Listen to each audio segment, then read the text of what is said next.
but he'll be about the last, so let's join Peter O'Sullivan. Yes, he is indeed. All 14 installed for the 1988 Extel and running.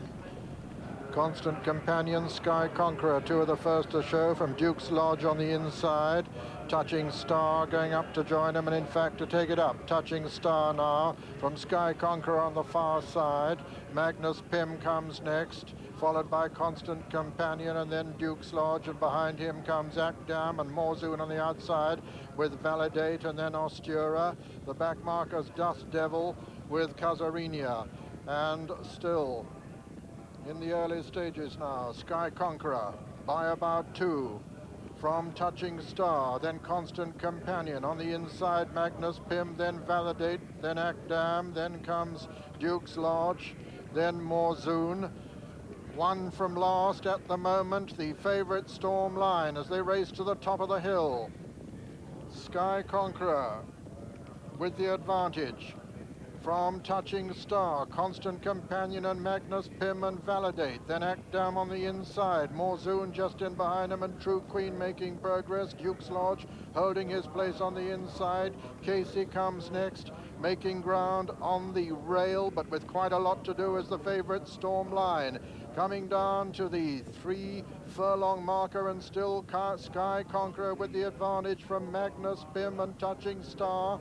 Coming there on the stand side is Akdam in the sheepskin noseband. Pad Eder is making relentless progress all the time on Stormline over on the far rail, but it's Sky Conqueror, Magnus Pym, Touching Star, Akdam, and Kazaviyna making ground now towards the right of the picture. It's Sky Conqueror and Magnus Pym now as they race down to the furlong pole. Stormline's under pressure, racing into the final furlong. Magnus Pym has taken it up from Kazaviyna on the near side. Kazaviyna putting in a tremendous run on the near side to come and take it up. It's Kazaviyna going on now from Magnus Pym as they race up towards the line. Kazaviyna from Magnus Pym, and Kazaviyna has won it. Magnus Pym is second, Casey is third. 4 was True Queen, then came Dust Devil and Sky Conqueror, Mawzoon, and behind them Akdam, and then came Ostura behind. Ostura was Stormline, and then came Constant Companion, and then behind Constant Companion was Touching Star, Duke's Lodge, and Validate was last. And so the 1988 Extel Handicap has been won by number 19, Kazaviyna,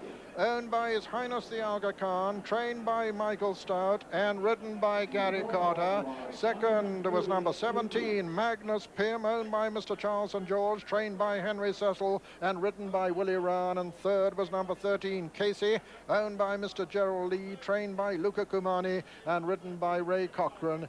And fourth was number 23, True Queen. So number 44 of the season for Michael Stoute, who last won this prestigious handicap back in 1980. Number 27 of the season for Gary Carter. I think I said earlier that for a horse entered in the Arc, 7 stone 9, didn't look a bad weight in the Extel Handicap, and how he won, in what storming fashion he won in the final closing stages, as we can review with Julian Wilson. Yes, and a beautiful bit of riding from Gary Carter. He had a right off the pace early on, only 2 behind him. He's just starting to make his ground here on the outside. You can see he's got 3 behind him at this point. Pat Edery was second last early on, but he had a beautiful run down the hill on Stormline, and for a moment looked to say he was going to come and join them. But now the horse is under pressure behind the 2 leaders, Magnus Pym and Sky Conqueror on the far side, and suddenly from going well he's in trouble, and in a few moments Pat seems to almost drop his hands. The winner's coming wide and fast on the outside here. There you can see Pat's dropped everything, and I'm afraid something's happened to Stormline. But the winner's coming fast. Gary Carter, with his whip in his left hand, now puts it down because his filly's just drifting a little to the right, pulls it through to his right hand. Magnus Pym's run a marvellous race. Sky Conqueror's come to the end of his tether. Akdam's running on really well on the rails behind the 2 leaders. But the filly's hit the front for the first time in her life, run a little bit green when she's done so, but haven't they all this week? But held on to hold the renewed challenge of Magnus Pym by about half a length. The third horse, Casey, who never got in a blow, is about 3 lengths away third.